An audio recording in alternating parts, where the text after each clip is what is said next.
Salut, c'est Hugo. Avant de débuter, juste un petit mot pour vous remercier d'être aussi nombreux à suivre chaque semaine mon émission audio avec Mima. On est, je crois, à plus de 10 000 écoutes par épisode, ça fait super plaisir. D'ailleurs, je viens de sortir un nouvel épisode en direct depuis la Colombie où je me trouve actuellement. Si vous voulez écouter ça, c'est très simple, je vous mets directement les liens dans la description. Bref, cette semaine, je vais vous faire un point sur l'affaire Benalla qui est encore bien présente dans l'actu. Je vais aussi évoquer ce qu'on appelle le jour du dépassement, les élections au Zimbabwe et l'influence qu'aurait eu la Russie dans la campagne pour le Brexit.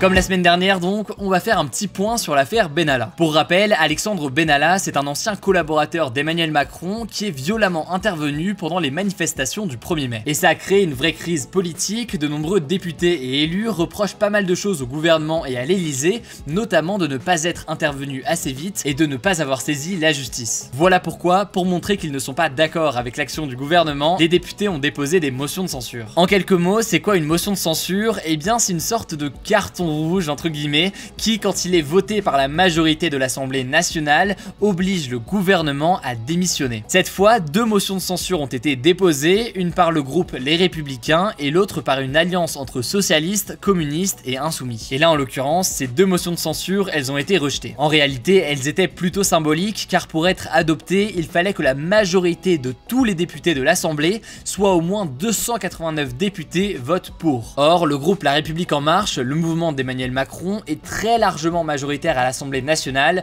donc ça n'avait aucune chance de passer. Mais même si elles n'ont pas abouti, ces motions de censure ont en tout cas permis aux partis d'opposition d'être très visibles, les débats ont été très animés et le Premier ministre a dû se justifier devant les députés. On continue avec les élections au Zimbabwe qui ont été réprimées dans le sang. Lundi, les Zimbabwéens ont été appelés à voter pour les élections présidentielles, législatives et municipales. C'était un moment important dans le pays car depuis 1980, le Zimbabwe n'a connu que deux présidents. L'avant-dernier, le dictateur Robert Mugabe, était resté au pouvoir pendant 37 ans avant d'être contraint par l'armée à démissionner en novembre. Emmerson Mnangagwa, le bras droit de Mugabe, lui avait succédé en attendant les élections. Après les élections, cette semaine, des violences ont éclaté à cause des premiers résultats livrés par les autorités. Le parti d'Emmerson Mnangagwa a remporté les législatives et l'armée a ouvert le feu sur des partisans de l'opposition qui dénonçaient une fraude. 3 personnes ont été tuées. Vendredi, les résultats de la présidentielle sont tombés. Emmerson Mnangagwa a été élu dès le premier tour avec 50,8% des voix selon la commission électorale. L'opposition, elle a immédiatement rejeté sa victoire, annonçant qu'elle allait saisir la justice. Bref, affaire à suivre. Vous en avez certainement entendu parler. Le 1er août, c'était le jour du dépassement. Ce jour-là, l'humanité a consommé l'ensemble des ressources que la nature peut renouveler en un an. Et chaque année, malheureusement, ce jour arrive un peu plus tôt. Tous les ans, ce calcul il est effectué par l'ONG Global Footprint Network en partenariat avec le WWF sur la base de 3 millions de données statistiques de 200 pays. Son mode de calcul, il est plutôt simple, mais ça reste des maths, alors accrochez-vous.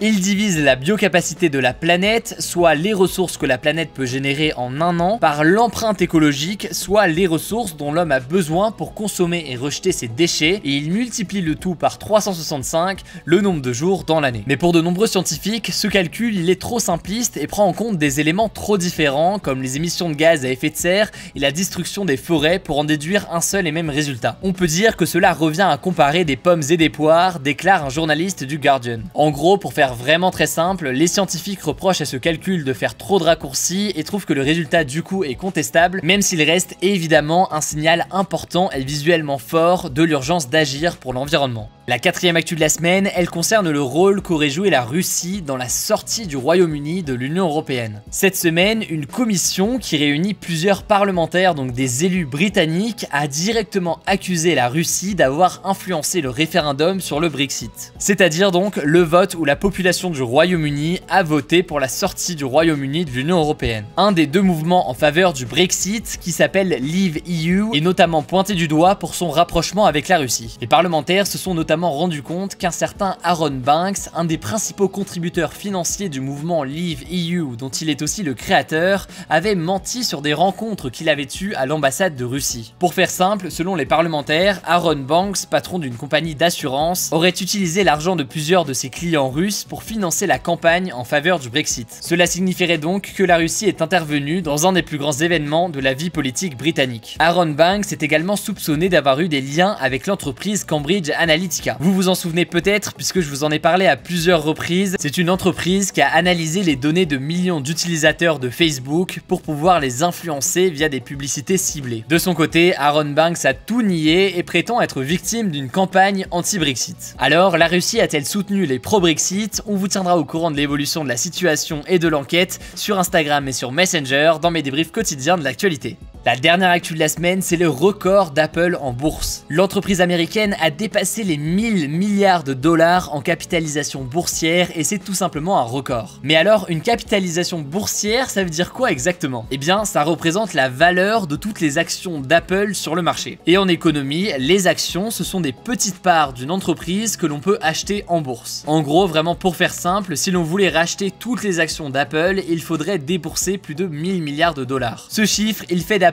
la marque la plus chère de l'histoire. Il montre aussi la capacité de l'entreprise à innover et à rarement décevoir ses acheteurs. Ce chiffre montre enfin, selon certains, la folie du système capitaliste qui chercherait le profit à tout prix. Apple a notamment souvent été accusé de maltraiter ses employés chinois qui fabriquent ses produits dans des conditions de travail médiocres. La petite fiche en haut à droite fait son grand retour avec ce nouveau débat de la semaine. Le Royaume-Uni a-t-il raison de quitter l'Union Européenne? Pour participer au débat, c'est très simple, ça se passe du coup directement en haut à droite avec la petite fiche qui s'affiche maintenant. Vous pouvez voter oui, non ou sans opinion. Et puis surtout, évidemment, mais c'est logique, je vous invite à en débattre dans les commentaires pour justifier vos réponses et débattre de tout ça. J'irai lire tout ça et participer. Voilà, je crois que j'ai tout dit. Pensez à déposer un maximum de pouces bleus pour nous soutenir, à évidemment vous abonner et à activer les notifications pour être les premiers sur l'info. Je vous mets dans la description les liens de l'émission audio. On se dit à très vite.